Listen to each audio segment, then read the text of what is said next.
Na manhã desta quarta-feira, o deputado federal Gustavo Gayer, lá do PL de Goiás, disse que está sendo ameaçado por questões políticas. No Twitter, o parlamentar postou um vídeo explicando a situação. O deputado chegou a registrar um boletim de ocorrência contra Fabrício Rosa, que é filiado ao Partido dos Trabalhadores. A gente vai ouvir um trecho do que ele disse agora. Há algum tempo atrás eu criei uma plataforma, um site para que os pais, as mães, até mesmo professores e alunos que não concordam com esse processo de doutrinação que está sendo aplicado dentro das salas de aula do nosso Brasil, pudessem fazer os seus relatos, explicar o que está acontecendo. O que acontece? Acontece que um petista, um pessoalista petista daqui de Goiás, esse cidadão aqui, Fabrício Rosa, que acredite ou não, é membro da Polícia Rodoviária Federal. Mas antes de para você se chocar, ele é membro da Polícia Rodoviária Federal, mas um grande fã do Lula, e não só isso, um apoiador da legalização da maconha, tá? E dizendo ele é antifascista e criou um grupo para agir exatamente como os fascistas agem. Ele está mobilizando a extrema esquerda para descobrir o meu endereço e ir até a porta da minha casa para assustar minha esposa e meus filhos. Vou apresentar na polícia, vou fazer um BO. E todo mundo vai ficar sabendo que se alguma coisa acontecer com alguém da minha família, nós saberemos quem são os responsáveis por isso. Mas que clima bom, hein? Tá gostoso o clima. Gente, a galera tá muito louca. Nossa senhora. É uma desgraça. Me expliquem melhor um pouco, assim, a gente olhando essa situação, quem tá certo, quem tá errado nessa história? Eu acho que tá todo mundo errado. Você acha? Essa coisa de ficar uma patrulha, uma vigilância sobre professores, eu acho que é parte de um clima policialesco que, no limite, chega nesse caso de ameaçar ir na casa de alguém, o que é muito pior. O que é muito pior, não estou colocando como igual. É absurdo que alguém queira, enfim, intimidar alguém na casa da pessoa, família da pessoa, filhos, enfim. Isso é algo que é a polícia que deve agir nesse caso para garantir a segurança dele e punir um cara que faz ameaça. Sim, mas, mano, existe dentro da sala de aula, você tem uma audiência cativa. E o professor ele tem que seguir ali o programa de ensino. E quando o professor foge disso, os pais têm o direito de se indignar e de expor o que está acontecendo. Okay. E é isso que o Gustavo disponibilizou para essas pessoas. Agora, o que se está fazendo contra ele é perseguição política e é característica de fascismo. Em países e regimes ditatoriais, é normal você mobilizar a militância para usar a violência, para tentar intimidar as pessoas. E é o que estão tentando fazer com o Gustavo Gayer. Como você pode estar em um país onde você diz que tem uma democracia, que todo mundo tem opiniões livres e tem esse tipo de perseguição?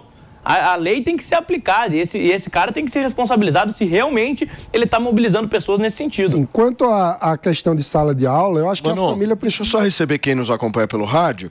São 11h07 para você que está sintonizado na Jovem Pan. Você está ao vivo com a gente no Morning Show e a gente está repercutindo aqui no programa um pouco as ameaças que, segundo o deputado federal Gustavo Gayer, do PL de Goiás, ele está sofrendo de um policial rodoviário federal. Absurdo, certo? Ainda mais sendo um agente da lei, né? Então devia também ser punido no âmbito administrativo. A polícia não pode passar a mão num agente seu que infringe a lei para usar do seu poder para ameaçar alguém. Isso é absurdo, precisa ser punido. Sobre sala de aula, eu acho que é importante que a família participe do processo educacional e participe da comunidade escolar. Então é fundamental que as famílias se aproximem da direção da escola, que conversem com a direção, que conversem com o professor. Isso precisa ser um processo muito mais natural do que uma coisa que você chama um deputado para, sabe?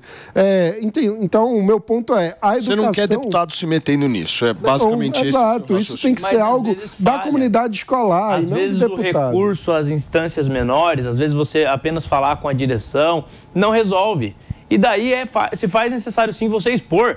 Eu estudei em escola pública, eu sei como funciona. Professor entra em sala de aula só para militar. Muitas vezes não dava nem mesmo conteúdo e ficava ali fazendo política. Mas aí se a escola é estadual, é estadual, a função é do deputado estadual. Se a escola é municipal, a função é do vereador. O que é que o deputado federal está entendendo? O meu ponto é, por que colocar uma estrutura... Ele é a voz dessas pessoas. Ele pode sim dar voz a essas pessoas e expor o que está acontecendo. Mas aí vira uma pressão desproporcional de uma autoridade sobre um professor. Não é sobre um professor, é para expor o problema sistêmico em um sistema de ensino. Você tem um sistema de ensino que você tem esse problema recorrente. Se as pessoas estão tão indignadas com isso, é porque acontece o tempo todo. Eu vi acontecendo na prática. Minha irmã estuda também escola pública, ela vê acontecendo na prática. O professor que deveria dar a matéria, ele foge totalmente do conteúdo. Eu também estudei em escola pública, tive professor que se saía a cada 2 anos ele se licenciava para ser candidato pelo PSTU. Tinha 50 votos. Isso acontecia. E o cara, toda vez que ia dar aula, desviava do assunto e não dava aula. Isso acontece e é um problema. O meu ponto é que a forma de resolver isso não é com essa patrulha dessa forma. A gente precisa fazer pressão da comunidade escolar sobre a direção da escola. A primeira coisa é essa. Direção da escola concorda, mano. Senão isso não aconteceria. É óbvio que a direção porque a questão aí passa muito mais pela estabilidade do funcionalismo público, porque o diretor muitas vezes não tem meios de punir efetivamente um professor de escola pública que simplesmente resolve que não vai dar aula. Mas, mano, isso aí, pelo menos pra mim, traduz a lógica das redes sociais, né? Exatamente. A lógica das redes sociais, ela foi copiada e colada para esse caso. Para mim tá claro, porque o Gustavo Gayer, pelo menos eu penso assim, ele, além de deputado, tem algo muito maior nele. E muito maior em vários outros casos também de outras pessoas. Ele é um influenciador digital fortíssimo. Ele tem milhões de pessoas que o seguem. E isso, hoje em dia com as redes sociais, tem mais peso e mais poder do que até um mandato. Eu acho.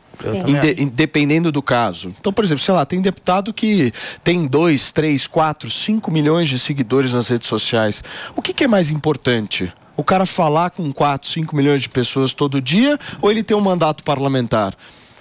O poder de influência que ele tem com as redes sociais é já que mandatos têm instrumentos institucionais para ter outro tipo de atuação. O problema é que a gente está elegendo muitos influencers. No lugar de eleger deputados que usem de fato das prerrogativas de deputado, não estou dizendo que é o caso do Gustavo, que eu não conheço em detalhes a atuação dele, mas muitas vezes a gente acaba elegendo muito mais o influencer do que o deputado de fato. Antoninha, quero te ouvir.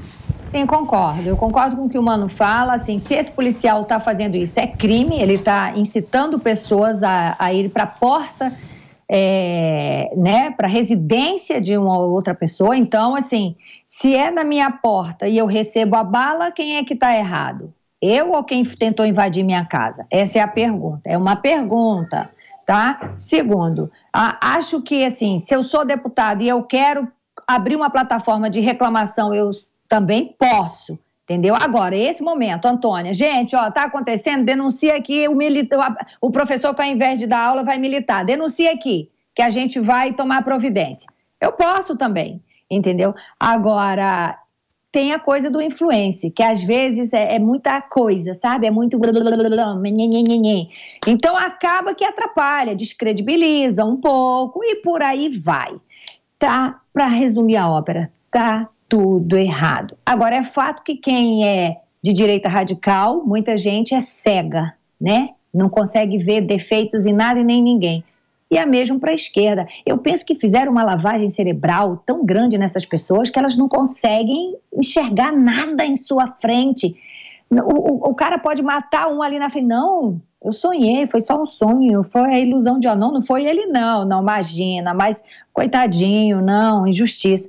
Eu não sei o que está acontecendo, a culpa é do povo. Muito bem. Felipe Campos, eu adoro a Antônia Fontinelli com essa posição de centro, sensata. Não, eu gosto, hoje ela está muito sensata, depois me passa qual é o chá que você tomou.